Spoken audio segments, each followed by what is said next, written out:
and I have been enjoying the thought of a thirst-quenching rosé. So I'll be covering 5 rosés. I'm drinking the rosé. It actually says that on the bottle, the rosé from Bortoli in the King Valley. It's something pale and dry, and we'll be talking about rosé, a refreshing wine for the summer in Australia. So I'll be covering 5 rosés, and if you watch through to the end, I'll throw in a bonus 6 rosé that might be harder to get and harder to find. If we haven't met before, my name is James Follent, and I love the world of Australian wine, and I create videos for wine lovers to learn more about the world of wine. And I believe this world of Australian wine is beautiful and complex. So I'm going to share a little bit about that. So I'm going to share with you 5 rosés from Australia to think about drinking this summer for the summer of 2022. So jumping into the screen share, starting at number 5, I'm drinking, this is what I'm currently drinking, the Bortoli Rosé. So expect a dry, medium-bodied style of rosé as part of this. It was quite an attractive label. I came to this one because I was really interested by rosé and also by de Bortoli. Recently, listening to a podcast with an interviewing one of their winemakers there.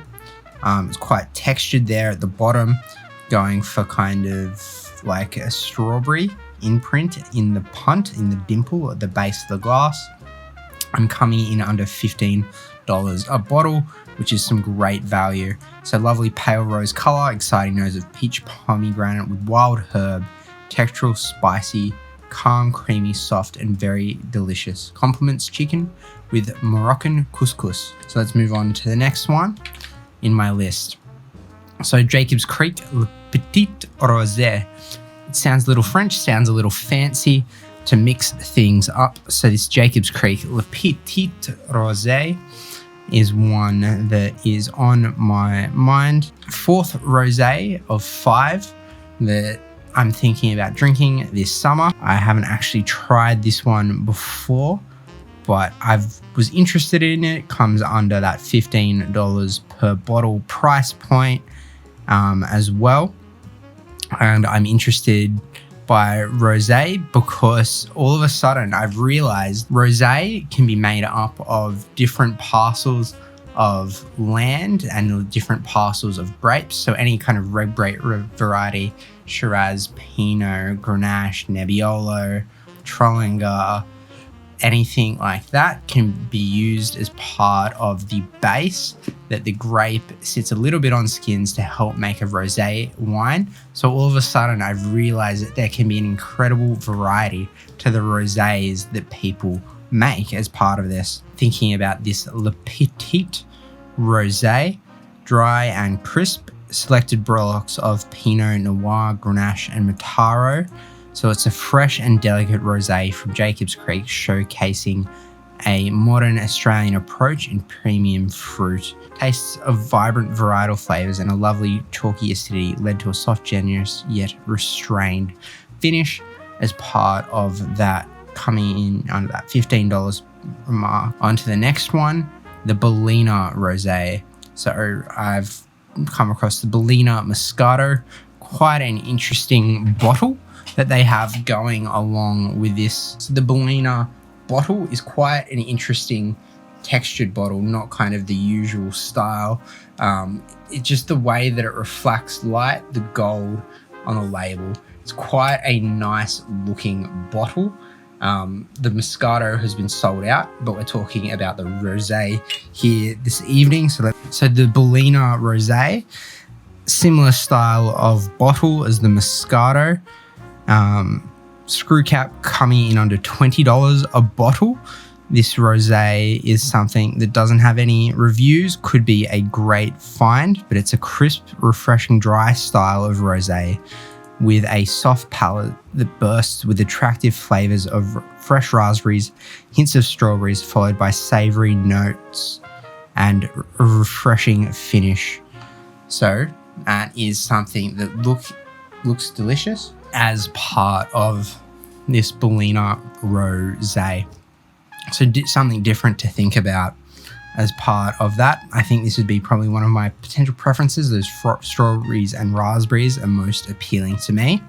So that Belena Rosé is number 3 for me. Then on to number 2, coming in under $15 as well. Deep Woods Estate Harmony Rosé from the Margaret River. Expect a dry, light-bodied style of rosé, an award winner from Dan Murphy's. So this Deep Woods Estate Rosé continues a run of excellent vintages combining freshness and lightness that is satisfying and simple mouth-watering. Pale pink colour with salmon hues, a wild strawberry nose with a hint of lifted violet notes. Palate is dry with well-balanced acidity, displaying raspberry and strawberry fruit flavours and a beautifully persistent finish as part of that. So this one coming in of number 2 as my recommendations from the reputation of Deep Woods Estate, as well as something a little bit different, something further west coming from the Margaret River region. As part of that, would be interested to see how this one goes. Looking at this one, under $15, worth a try. Chill it in the fridge, see how it goes. Looking at my final one is the Turkey Flat Rosé. It's been really well awarded. People think this could be one of the best rosés in Australia from Turkey Flat. Turkey Flat Rosé is a blend of 4 varieties in which each adds its own particular character. Dominated by Grenache, this revolutionary rosé has cherry, strawberry, and herbal notes with fresh acidity and just the right amount of fresh fruit sweetness to carry it off. Perfect on its own or matched with a plate of freshly barbecued prawns. Currently out of stock, so you're probably going to have to go hunting for it. Coming in under $25 a bottle. They've received multiple awards, I believe, for this Turkey Flat Rosé. This is another interesting one out there. So that's my top 5 rosés for the summer. And the bonus rosé that I was thinking about was this Handolph Hill Rosé, something a bit harder to come by as part of this. I think this was made with the Trollinger grape variety and Austrian grape variety. It is absolutely delicious. I have had this one before. It can super versatile, feels like it can go with everything, but especially well with Southeast Asian cuisine and anything that has chili in it. So it's a dry rosé with a beautiful watermelon juice color and a succulent nose of red cherries, rich baked apples, and gentle spice that will have you salivating before you even take a sip. Intense and lively on the palate with a rush of crushed red berries and red apple. It has a gentle textural rub with a super racy, long juicy finish, perfectly matched with Asian cuisine. So I'm looking forward to trying to put an order of this in, get my hands on some of it. I also love the label, what they're doing with alternative Austrian grape varietals. However, it's a lot more difficult to find in your local Dan Murphy's, BWS, Liquorland. So your local bottle shop is not likely to have it. You're going to have to order this, especially online, from either Handolph Hill and their website to be able to try and find this. So huge spectrum, huge variety as part of this. So these are my 5 rosé recommendations for the Australian summer of 2022. Hope you enjoy putting a chilled glass in the fridge, sipping on those. Yeah, please comment below and let me know what rosé you're looking forward to drinking this summer. I might be able to do a wine review on that in the future as part of this. Otherwise, thank you for watching, and I'll see you in the next video. And remember, wine is best enjoyed with friends and family. Bye, everyone.